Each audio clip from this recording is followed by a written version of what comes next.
अस्सलाम वालेकुम। मैं तुहाडा वीर जुल्फकार जट ते तुसी देख रहे हो गल वेले दी। ते अज दी गल वेले दी ये वे कि पाकिस्तान दे अंदर पाकिस्तान दे आर्मी चीफ नूं सब तो बड़े ओहदे सब तो बड़े एजाज यानी फील्ड मार्शल दे ओहदे तो नवाजा गया। अच्छा, पहली गल तो ये वे कि साडे वल्लों बहुत बहुत वधाइयां ते नाले मुबारकबाद। ते दूजी गल ये वे कि असीं अगर ना भी देंगे ना तो भाइयां ने धक्के ना लै लैणे, क्योंकि साडे रिवाज।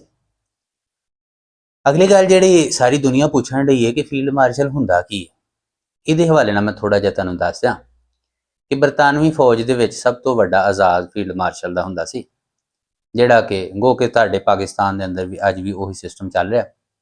ਸੋ ਪਾਕਿਸਤਾਨ ਦੀ ਤਾਰੀਖ ਦੇ ਵਿੱਚ ਇਸ ਤੋਂ ਪਹਿਲਾਂ ਅਯੂਬ ਖਾਨ ਨੂੰ ਇਹ ਆਜ਼ਾਦ ਹਾਸਲ ਹੈ, ਉਹ ਫੀਲਡ ਮਾਰਸ਼ਲ ਸੀ। ਅੱਛਾ, ਉਹ ਬਣਿਆ ਕਿਵੇਂ ਸੀ? ਉਸ ਜ਼ਮਾਨੇ ਦੀ ਜਿਹੜੀ ਅਯੂਬ ਖਾਨ ਦੀ ਕਬੀਨਾ ਸੀ ਉਹਨੇ ਮਨਜ਼ੂਰੀ ਦਿੱਤੀ ਸੀ ਔਰ ਇਸ ਆਜ਼ਾਦ ਦੇ ਨਾਲ ਅਯੂਬ ਖਾਨ ਨੂੰ ਨਵਾਜ਼ਿਆ।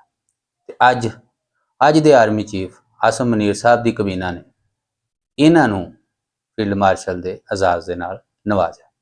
ਸੋ ਇਹ ਤੇ ਹੋ ਗਈ ਕਹਾਣੀ ਫੀਲਡ ਮਾਰਸ਼ਲ ਦੀ। ਬਾਕੀ ਇਹ ਕਿਉਂ ਦਿੱਤਾ ਜਾਂਦਾ? ਇਹ ਕੋਈ ਨਾ ਕੋਈ ਵੱਡਾ ਕਾਰਨਾਮਾ ਜਦੋਂ ਕੋਈ ਜਰਨਲ ਜਿਹੜਾ ਉਹ ਸਰਅੰਜਾਮ ਦਿੰਦਾ ਹੈ ਤੇ ਉਸ ਦੇ ਬਦਲੇ ਦੇ ਵਿੱਚ ਇਸ ਆਜ਼ਾਦ ਤੋਂ ਨਵਾਜ਼ਿਆ ਜਾਂਦਾ। 1965 ਦੇ ਵਿੱਚ ਗਾਲਬਨ ਸਾਡੀ ਜਿਹੜੀ ਜੰਗ ਹੋਈ ਸੀ ਉਹਦੇ ਵਿੱਚ ਪਾਕਿਸਤਾਨੀ ਫੌਜ ਨੇ ਦੁਸ਼ਮਣ ਨੂੰ ਧੱਕਾ ਲਾਇਆ, ਜਿਹਦੇ ਨਤੀਜੇ ਦੇ ਵਿੱਚ ਉਸ ਵੇਲੇ ਦੇ ਆਰਮੀ ਚੀਫ ਨੇ ਮਹਿਸੂਸ ਕੀਤਾ ਕਿ ਨਹੀਂ ਜਨਾਬ, ਮੈਂ ਬਹਾਦਰੀ ਦੇ ਜੋਹਰ ਵਿਖਾਏ ਨੇ, ਲਿਹਾਜ਼ਾ ਮੈਨੂੰ ਫੀਲਡ ਮਾਰਸ਼ਲ ਹੋਣਾ ਚਾਹੀਦਾ। ਸੋ ਉਹਨਾਂ ਦੀ ਕਬੀਨਾ ਨੇ ਉਸ ਚੀਜ਼ ਦੀ ਮਨਜ਼ੂਰੀ ਦਿੱਤੀ ਔਰ ਉਹਨੂੰ ਫੀਲਡ ਮਾਰਸ਼ਲ ਬਣਾ ਦਿੱਤਾ। ਸੋ ਇਸੇ ਤਰ੍ਹਾਂ ਹੀ ਹੁਣ ਕੁਝ ਦਿਨ ਪਹਿਲਾਂ ਤੁਹਾਨੂੰ ਪਤਾ ਹੈ ਕਿ ਇੰਡੀਆ ਬਹਾਦਰ ਨੇ ਆਪਣੀ ਸੁਪਰਮੈਸੀ ਵਿਖਾਉਣ ਦੇ ਚੱਕਰ ਦੇ ਵਿੱਚ ਇੱਕ ਸਿੰਦੂਰ ਨਾਂ ਤੇ ਆਪਰੇਸ਼ਨ ਪਾਕਿਸਤਾਨ ਦੇ ਖਿਲਾਫ ਕੀਤਾ, ਜਿਹਦੇ ਵਿੱਚ ਉਹਨਾਂ ਨੇ ਕੁਝ ਸਿਵਿਲੀਅਨਸ ਨੂੰ ਟਾਰਗੇਟ ਕੀਤਾ, ਸਾਡੀ ਮਸਾਜਿਦ ਨੂੰ ਟਾਰਗੇਟ ਕੀਤਾ, ਸਾਡੇ ਮਦਰਸ ਨੂੰ ਟਾਰਗੇਟ ਕੀਤਾ, ਤਾਂ ਕਿ ਦੁਨੀਆ ਦੇ ਅੰਦਰ ਇਹ ਦੱਸ ਸਕੇ ਕਿ ਦੇਖੋ ਜੀ, ਅਸੀਂ ਜਨਾਬ ਉਸ ਇਲਾਕੇ ਦੇ ਵਿੱਚੋਂ ਨਾਮ ਨਿਹਾਦ ਦਹਿਸ਼ਤਗਰਦੀ ਅਸੀਂ ਖਤਮ ਕਰਨ ਜਾ ਰਹੇ ਹਾਂ ਔਰ ਅਸੀਂ ਇਸ ਇਲਾਕੇ ਦੇ ਚੌਧਰੀ ਹਾਂ। ਉਹ ਚੌਧਰੀ ਸਾਹਿਬ ਨੂੰ ਇਸ ਗੱਲ ਦਾ ਅੰਦਾਜ਼ਾ ਨਹੀਂ ਸੀ ਕਿ ਭਾਈ ਅੱਗੇ ਜਿਹੜੇ ਬੈਠੇ ਨੇ ਉਹ ਕਿਹੜੇ ਘੱਟ ਨੇ। ਅਗਲੇ ਜਨਾਬ ਪੈ ਗਏ ਲੱਲਾ ਕਰਕੇ, ਪਾਕਿਸਤਾਨ ਨੂੰ ਛੇੜਿਆ ਸੀ ਤੇ ਪਾਕਿਸਤਾਨ ਦੀ ਜਿਹੜੀ ਅਫਵਾਜ ਸਨ ਇਹਨਾਂ ਨੇ ਜਨਾਬ ਉਹਨੂੰ ਲੈ ਦੇ ਕਰਤੀ। ਇਹਨਾਂ ਨੇ ਜਨਾਬ ਬਨਿਆਨ ਮਰਸੂਸ ਦੇ ਨਾਂ ਤੇ ਆਪਰੇਸ਼ਨ ਇੰਡੀਆ ਦੇ ਖਿਲਾਫ ਸ਼ੁਰੂ ਕਰਤਾ, ਜਿਹਦੇ ਨਤੀਜੇ ਦੇ ਵਿੱਚ ਨਾ ਸਿਰਫ ਉਹਨਾਂ ਦੇ ਕੋਈ ਜਹਾਜ਼ ਗਿਰਾਏ ਬਲਕਿ ਉਹਨਾਂ ਦੇ ਬਹੁਤ ਸਾਰੇ ਜਿਹੜੇ ਟਿਕਾਣੇ ਸਨ, ਫੌਜੀ ਤਨਸੀਬਾਤ ਸਨ, ਉਹਨਾਂ ਨੂੰ ਵੀ ਤਬਾਹ ਕੀਤਾ। ਇਹ ਤੇ ਕਹਾਣੀ ਸੀ ਇੱਥੇ ਤੱਕ। ਜਦੋਂ ਦੋਨਾਂ ਪਾਸੇ ਦੇਖਿਆ ਗਿਆ ਕਿ ਮਾਮਲਾ ਤੇ ਅੱਗੇ ਵਿਗੜਦੇ ਨਜ਼ਰ ਆਣ ਡਏ ਨੇ ਤੇ ਜਿਨ੍ਹਾਂ ਲੋਕਾਂ ਦੀ ਆਸ਼ੀਰਵਾਦ ਸੀ ਉਹ ਤੁਹਾਡੇ ਸਾਹਮਣੇ ਨੇ, ਉਹ ਭਾਵੇਂ ਅਮਰੀਕਾ ਹੋਏ ਜਾਂ ਇਜ਼ਰਾਈਲ ਹੋਏ।